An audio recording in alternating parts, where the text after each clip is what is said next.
السلام علیکم، میں ہوں منیز جہانگیر اور آپ دیکھ رہے ہیں پروگرام سپاٹ لائٹ۔ ناظرین، آج بہت ہی اہم خبریں ہیں۔ سپریم کورٹ نے جسٹس قاضی فائز عیسیٰ کی نظر ثانی کی درخواست منظور کر لی ہے اور فیڈرل بورڈ آف ریونیو سمیت تمام فورمز پر اس سلسلے میں جاری قانونی کارروائی کو کالعدم قرار دیا ہے۔ دوسری طرف پاکستان ڈیموکریٹک موومنٹ کی اسٹیئرنگ کمیٹی کا اجلاس ہوا، جس میں پی ڈی ایم کے سربراہ مولانا فضل الرحمان نے عوامی نیشنل پارٹی اور پیپلز پارٹی سے پی ڈی ایم سے استعفوں کے حوالے سے اپنے فیصلے پر نظر ثانی کا کہا ہے۔ اسٹیئرنگ کمیٹی کے اجلاس میں دونوں جماعتوں کو مہلت دی گئی ہے۔ ہمارے کچھ ساتھی جو میں سمجھتا ہوں کہ انہوں نے غلط انداز کے ساتھ پی ڈی ایم کو چھوڑنے کی بات کی ہے، لیکن ان کو جو ہم نے نظر ثانی کی اپیل کی ہے اس اپیل پر ہم اب بھی قائم ہیں۔ ہم چاہتے ہیں کہ وہ نظر ثانی کریں اس صورتحال پر۔ اب مقتدر حلقوں سے یہ بھی خبر آئی ہے کہ پاک بھارت خفیہ مذاکرات جاری ہیں اور یہ مذاکرات دونوں ملکوں کی انٹیلیجنس ایجنسیز کے نمائندوں کے درمیان ہو رہے ہیں۔ خفیہ بات چیت کا سلسلہ کافی عرصے سے جاری ہے۔ 23 مارچ 2014 کو بھی ایک مسودہ تیار کر لیا گیا تھا، لیکن اس پر دستخط نہیں ہو سکے۔ بھارتیوں نے 2017 میں پھر اس وقت کے D G I S I general Naveed Mukhtar سے رابطہ کیا اور پھر سے مذاکرات کا سلسلہ شروع کیا۔ یہ مذاکرات اس وقت کے وزیر اعظم جناب شاہد خاقان عباسی کی رضامندی سے شروع ہوئے تھے۔ یہ مذاکرات کس طرح اور کیسے شروع ہوئے اور ان کی کیا نوعیت تھی، ہم پوچھتے ہیں سابق وزیر اعظم پاکستان شاہد خاقان عباسی سے۔ سر، سب سے پہلے کہ ہم اس پہ آئیں، جو آج قاضی فائز عیسیٰ صاحب کا کیس کا ایک شارٹ آرڈر آیا ہے، اس کے کیا اثرات ہوں گے سیاست کے اوپر؟ دیکھیے، سیاست تو نہیں پتا کہ کیونکہ سیاسی معاملہ تو تھا نہیں، سیاسی معاملہ بنایا گیا، لیکن صدر صاحب کو ذرا جب وہ سائن کرتے ہیں ریفرنسز وغیرہ، ذرا احتیاط برتنی چاہیے، کیونکہ جو انہوں نے کیا وہ قانونی طور پر بھی غلط ہے، اخلاقی طور پر بھی غلط ہے، اور وہ بڑی ایک بلیٹنٹ اٹیمپٹ تھی جوڈیشری کے اندر انٹرفیئر کرنے کی۔ یہ اب بڑی واضح بات ہوگی ہے، ساری کوشش یہ ہے کہ قاضی فائز عیسیٰ صاحب جو ہیں وہ چیف جسٹس نہ بن پائیں۔ یہ تمام باتیں ادھر جاتی ہوئی نظر آتی ہیں۔ اگر ہم آگے بڑھیں، کچھ مقتدر حلقوں نے بھی ہمیں یہ بتایا کہ 2017 میں جو ہندوستانی تھے، انڈینز تھے، انہوں نے کانٹیکٹ کیا اس وقت کے D G I S I general Naveed Mukhtar کو اور کہا کہ جی ہم بات چیت پھر سے شروع کرنا چاہتے ہیں، جو بیک چینل مذاکرات ایک ہو رہے تھے تاکہ راہ ہموار ہو امن کے لیے ہندوستان اور پاکستان کے درمیان۔ پھر انہوں نے آپ سے اجازت لے کے بات پھر سے شروع کی اور بیک چینل ٹاکس جو ہیں پھر سے جو ہیں ایکٹیویٹ ہوئیں۔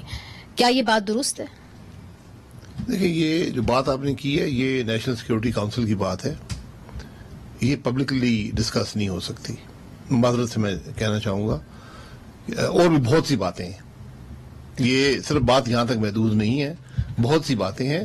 وہ میرا بھی ایک اوتھ آف آفس ہے جو رہتا ہے، اور جو لوگ اس کمرے میں بیٹھے ہوتے ہیں سب کا اوتھ آف آفس ہے۔ یہ ڈسکشن آپ پبلکلی نہیں کر سکتے، نہ قانونی طور پر نہ قطع کلامی معاف، مگر اب یہ بات منظر عام پہ آ چکی ہے، آپ کے حلقوں سے نہیں آئی مگر کہیں اور سے آئی کہ جی اب بیک چینل مذاکرات ہو رہے ہیں اور اس کا نتیجہ یہ ہوگا کہ تجارتی تعلقات پھر سے کھلیں گے ہندوستان کے ساتھ۔ آپ جب حکومت میں تھے تو کیا یہ درست ہے کہ سرکری کا معاملہ حل ہو چکا تھا؟ کیونکہ یہ بات تو پہلے بھی کی گئی تھی، اگر آپ کو یاد ہو تو اس وقت کے فارن منسٹر خورشید قصوری صاحب نے بھی یہ بات کہی تھی کہ سرکری کا معاملہ تو حل تھا، it was just a matter of signing on the dotted line. دیکھیں، میں 1994 یا 95 کی بات ہے کہ سر کریک اور سیاچن دونوں حل کر لیے گئے تھے، ہمارے سیکرٹری ڈیفنس انڈیا سائن کرنے بھی پہنچ گئے تھے، تو یہ معاملات چلتے رہتے ہیں، لیکن میں نہیں سمجھتا ہوں کہ یہ مناسب ہے کہ ان پر پبلک ڈیبیٹ کی جائے۔ اگر آج کوئی بیک چینلز ہیں، بیک چینل ایک موڈیلٹی ہوتی ہے، وہ فیصلہ نہیں ہوتا، اس سے آپ ایک دوسرے پہ اعتماد بڑھاتے ہیں، ایک دوسرے کی بات سن کر پھر وہ جو ڈیسیژن میکنگ فورمز ہیں بات وہاں پہ آتی ہے اور پھر فیصلے ہوتے ہیں۔ جو بیک چینل مذاکرات ہوتے ہیں اس کے اندر سویلین گورنمنٹس کو کتنا آن بورڈ لیا جاتا ہے؟ دیکھیں، مختلف قسم کے ہوتے ہیں، ایک ٹرائی ٹو ڈپلومیسی بھی رہی ہے پاکستان کے اندر اور وہ کافی افیکٹو رہی ہے۔ سول گورنمنٹ کی اپنے بھی بیک چینلز رہے ہیں،